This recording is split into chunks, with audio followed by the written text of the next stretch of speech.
આસેડા ગામે ચોમાસાની સિઝન શરૂ થતા જ બાળકોનું શિક્ષણ કાર્ય ખોરંભે ચડી જાય છે। આસેડા ગામે આવેલી રામપુરા પ્રાથમિક શાળાના બાળકો દર વર્ષે ચોમાસામાં શાળાએ જઈ શકતા નથી। છેલ્લા 17 વર્ષથી શાળાએ જવાના રસ્તે પાણી અને કિચડને કારણે શિક્ષણ કાર્ય પ્રભાવિત થાય છે। સૌથી ચોંકાવનારી વાત તો એ છે કે વર્ષોથી શાળાના બાળકો માટે કરાતી પાકા રસ્તાની માંગણી વર્ષોથી સ્વીકારવામાં આવતી જ નથી, જેને લઈને અનેક બાળકો રસ્તા પર ભરાયેલા પાણીમાં પડી જાય છે।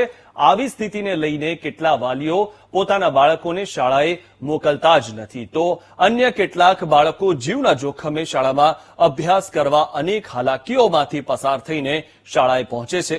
તેવામાં વાલીઓએ 17 વર્ષની રોડની માંગને લઈને વિરોધ યોજીને તાત્કાલિક રોડ બનાવવાની માંગ કરી છે। રામપુરા પ્રાથમિક શાળામાં ભણું છું। અમે ઘરેથી નિશાળે આવીએ છીએ એટલે રસ્તામાં ખૂબ પાણી ભરેલું હોય છે, એટલે અમે પડી જઈએ છીએ। અમારા કપડાં બગડી જઈએ છીએ, અમારા દફતર પણ બગડી જઈએ છીએ। રસ્તામાં પાણી ખૂબ ભરાય છે એટલે અમે નિશાળે આવી શકતા નહીં। હું રામપુરા પ્રાથમિક શાળામાં ભણું છું। અમારે વરસાદ પડે પાણી ઘણું ભરાય છે અને રસ્તામાં આંબા તકલીફ પડે છે અને અમારી ચોપડીઓ પણ પલળી જાય છે। અમે પડે તો અમને વાગે છે, અમારા કપડાં પણ બગડી જાય છે। ખૂબ જ પાણી ભરાય છે, વરસાદ પડે તો રસ્તો બગડી જાય છે। અહીં અમારે રસ્તાની ખૂબ જ તકલીફ છે, બરોબર। ઘણા સમયથી અહીં સ્કૂલ લગભગ મિનિમમ 10 થી 15 વર્ષથી આવેલી છે અને વારંવાર રસ્તાની માંગણી કરીએ છીએ।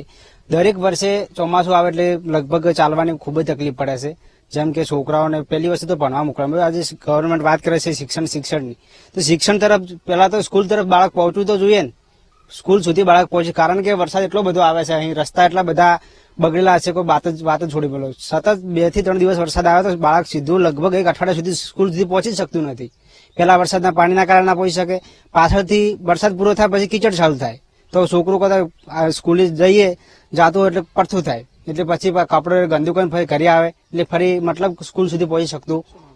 માંગણી સાહેબ રસ્તાની છે, સીધી વાત ડાયરેક્ટ ઘણી બધી માંગ કરી છે। દરેક ચાલુ ધારાસભ્યને લોકસભામાં વિધાનસભામાં વાત કરી, અમારું કાર્ય લાગે છે ડીસા, બરોબર, પછી અમારી વિધાનસભા લાગે કાંકરેજમાં અને લોકસભા લાગે પાટણ, એટલે 3 અમારું આખું જે કહેવાય કે સ્તર આખું બધું બગડી ગયેલું છે। અમારે કે રજૂઆત ક્યાં આગળ કરવી, અમારે કોની પાસે રજૂઆત કરવી? દરેક કાંકરેજ વિભાગ વાળા એમ કહે છે કે તમે પાટણ સંસદમાં રજૂઆત કરો, એમ કહે છે તમે ડીસા કાર્યાલય ડીસા, પણ 3 વિસ્તાર આખો ચેન્જ થઈ ગયો છે। એટલા માટે રામપુરા નિશાળ છે, એમાં અમારા બાળકો ભણાવવા જરૂરી છે, પણ અમારા કોઈ રોડ છે બગડી ગયેલું છે, હેડે એવું છે ને ગારામાં છોકરા પડે છે, ઉભો થાય છે, પછી મૂકવા તો છોકરો રોવા મળે છે, બાપા નથી જવરાવો, કેમ નહીં જવરાતો, ગારો થઈ ગયો છે, પાણી ભરવાનું છે, એટલે બહુ તકલીફ છે। અમારો કોઈ વાભરતું છે ને, ધારાસભ્ય ના વોટ જોવે ત્યારે કરી નાખો પાકો રોડ તમારો, અમારા આવા ચડતા થઈ ચી ગફજમાં રહેશે એ પણ ખબર નહીં। હવે અમારે શું કરવાનું બોલો? માગણી અમારે રોડ જોઈએ, પાકો રોડ જોઈએ। આ ધણીએ અમારા ખેડૂતે ભાઈ શરવણજી જમીન આપી છે, અત્યારે જમીન કોણ આપે છે? બાળકો ભણાવવા માટે જમીન આપી છે,